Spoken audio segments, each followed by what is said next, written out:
The Trump administration is planning big cuts to the Departments of Veterans Affairs with a goal of returning to 2019 staffing levels. But some are concerned about what those layoffs and other changes could mean for veterans' access to mental health care. Our Washington correspondent Brendan Scanlon spoke with those close to the issue, and Brendan's live on Capitol Hill with more. Brendan?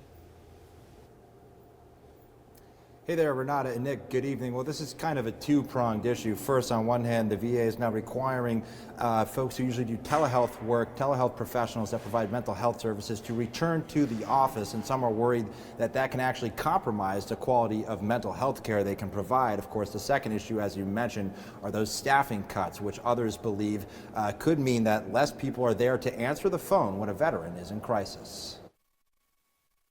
Every day, 19 veterans are taking their own lives. So the programs are absolutely critical. Former Navy SEAL Tom LaGrave says he and other veterans have not felt the impacts of federal downsizing, but concerns are growing. We're hearing the downsizing, and that creates anxiety with I and the rest of the veterans that I've been speaking with, because we don't know what that means as to whose job is at stake, because all of them are wraparound to serve us because we served our country. By the end of the year, the Trump administration plans to lay off as many as 80,000 VA employees. The past few months, thousands of VA employees have been fired and many more are on the chopping block. Suicide and crisis hotline staff have been scrambling to answer calls amid a hiring freeze. Senator Gillibrand warning today that the impacts could be catastrophic on veteran care. By gutting the Department of the Veterans Affairs, the Trump administration is leaving these brave heroes in the dust. Mental health professionals who reach patients remotely are being called to return to the office. Some worry the change will compromise patients' privacy and quality of care. Sensitive telehealth appointments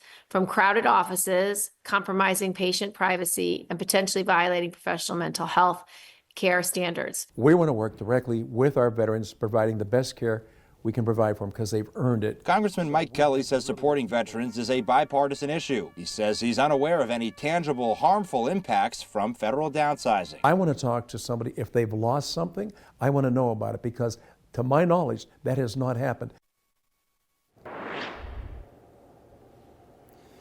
Renata and Nick, under the Trump administration, the VA's objective is to cut enough employees to return to 2019 staffing levels of just under 400,000. But to do that, tens of thousands of positions are going to have to be cut, and those positions were added when the VA expanded during the Biden administration. Of course, if you or a veteran you know is struggling with mental health, that veteran crisis line is 988.